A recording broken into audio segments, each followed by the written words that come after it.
So what's up guys for today's topic? Magandang topic natin to kaya stay tuned. So ang pag-aaralan ay ang tuturo ko ngayon sa inyo how to uh, TPS or throttle position sensor. Yung alam niyo guys pag tinapakan natin yung gas, may yung throttle 'di ba may flap, may gumaganon doon. Yung nag-open, pag tinatapakan mo mag-open, tapos pag binitawan mo yung gas magko-close siya. So, yung sensor nun, yung topic natin, paano siya i-relearn.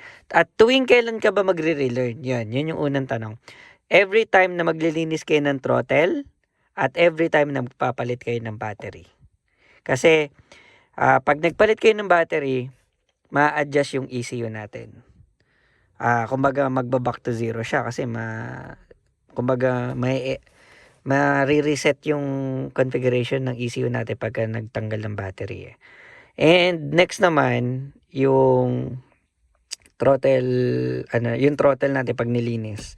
Kasi yung natin, ECU natin or computer box natin is nag-a-adjust din yan habang pag dumudumi na yung throttle, nag-a-adjust din siya na mixture. So, kaya ayun, kaya kailangan natin mag TPS relearning or throttle position sensor learning pag ginalaw yung throttle at yung nagpalit ng battery. So, paano mag-relearn? Ganito. Wala kayong kailangan na tools. Ang kailangan nyo lang susi, paa. Yun lang. Wala kayong kailangan. So, ganito guys ha. So, unang-una. Yan. Isaksak nyo to. 1, 2. Yan, nasa position number 2. Pero wag nyo start. I-on nyo lang. Okay? So, ulitin ko ha. I-on lang natin. Ay, sorry. Tatanggalin muna. Tapos, sasaksak. I-on, pero hindi i-start. Next up. Sana nakita? Ayan. Tapakan nyo ng todo yung gas. Kagaya nito. 1, 2, 3, 4, 5. Tatapakan nyo hanggang sa floor. Hanggang maramdaman nyo yung floor. Or sa English, floor it. Tapos again, 3 times ha. 1, 2, 3, 4, 5. Pangalawa na yun. Pangatlo. 1, 2, 3, 4, 5. So guys, okay na. Goods na tayo doon. Then, patayin na natin. Ganun lang. So, ang ginawa natin, nag-relearn tayo. Ayan. So, nag-relearn tayo guys. Bali, ang nangyari, kasi, pag inon nyo on ko lang aircon, mainit eh. So, ang ginawa natin, is TPS relearning. So, nangyari, pinaalam natin kay computer box or ECU na, ito yung amount, ito yung full throttle ko kasi hindi niya pa alam eh. So, anong nangyayari, kung ano lang yung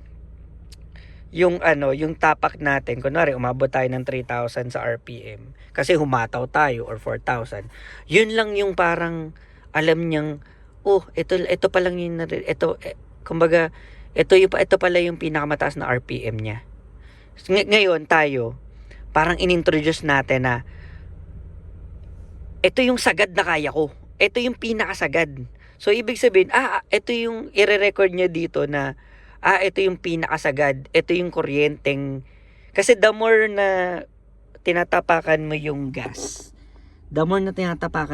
na yan, nag-make equivalent na kuryenteng ibinibigay si throttle papunta ay So, the more natapakan mo yun, the more na mataas na kuryente. So, ipapakilala lang natin yung pinakamataas na kuryenteng kayang ibigay ng which is yung sagad nito. So, ngayon, alam na ni computer box na, okay, nakita ko na yung pinaka malalim na tapak ni gas or pinakamalakas na kuryenteng bato. So, yun na yung parang magkakaroon lang siya ng baseline. So, from that baseline, guys, malalaman na niya kung ano, 'di ba? Kung ano yung pinakamataas. So, ngayon mas natitimpla na niya ng maayos yung mixture ng gas and air mixture. Doon kasi nabubuhay yung combustion ng mga pistons natin, 'di ba? So, ano ang masosolve ng problema nito? Guys, alam niyo yung pag kunari umaandar kayo, yung biglang tinapakan, yung sudden acceleration, yung parang yung ito yung kotse, 'di ba? Biglang tsaka siya hahataw, yung parang sisinukin bago siya umataw, masosolve yung problem na yon. Second, yung parang pagpataas ka, ang bilis mong mamatayan. Pangalawa yun. Pangatlo, um, ano ba yung pangatlo? Basta usually guys, more on ano siya, stalling and engine hesitation.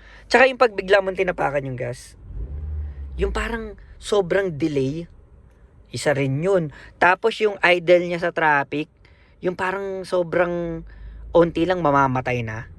Yun, isa rin yun. Sa mga, kumbaga parang hindi siya mabilis mamatayan or mamatayan ng engine, sobrang hindi mabilis. Kumbaga, parang matibay siya bago, kumbaga, yung computer box may laban para kunwari pangit yung timpla ng ano mo, clutch and gas mo. Kumbaga nahahabol ni computer box dahil alam na niya yung pinakasagad at yung pinaka mababa. So, yun guys ha. Actually, ang kaya ko to nalaman guys, may napuntahan akong aksidenteng website na parang nakalagay TPS sensor relearning. Na-curious ako kung ano yun. Ginawa ko dito, putya, ang laki ng difference guys, promise, ang laki. Ang ganda ng hatak, ang tipid, ang hindi amoy, yung, 'di ba? Pag ini-start niyo minsan, amoy gasolina yung yung doon? Amoy gasolina yung tambucho, yung binubuga niya. Guys, nawala yung amoy gasolina. So, ayun guys, ang ganda. Ang ganda ihataw, very responsive, ang tipid niya. Yun yung mga na-experience ko na nagbago dito. So, ayun guys, wala kang gagawin. Ganun lang guys, hindi nyo na kailangan i-reset yung battery. Basta gawin nyo lang. Para ipakilala nyo lang na ito yung pinakamalalim na tapak ng gasolina. Or ito yung kasi pag tinapakan nyo yun, yung throttle magsasend ng signal eh. Kunwari, half na tapak sa pedal, may equivalent na kuryenteng ibinibigay yun. So, ipapakilala lang natin yung highest voltage or pinakamalalim na tapak sa ECU natin. Dito yung ECU natin. So, ayun guys, sana may natutunan kayo dito sa aking na-experience, and promise guys, ang ganda niya. Ang ganda ng hatak. Swear, try it at in-comment nyo dito kung comment kayo guys kung walang nangyari. Wala na mawawala eh, kasi nakapatay din naman yung makina, 'di ba? So, try nyo lang guys. Ramdam na ramdam nyo yung difference talaga before dun sa bago nyo pagawin to. So, grabe, sobrang natutuwa ako sa nalaman kong yun. Kaso hindi ko na makita yung website na nakita ko, kung saan ko nakita yun. Ilalagay ko saan sa description, kaso hindi ko na nakita guys. So ayun guys, let me know kung napaganda nga talaga yung hatak ng kotse nyo. And kung ano man. Ayun guys, thank you for watching. Sana may natulong ko sa inyo. And see you in my next video guys. Bye!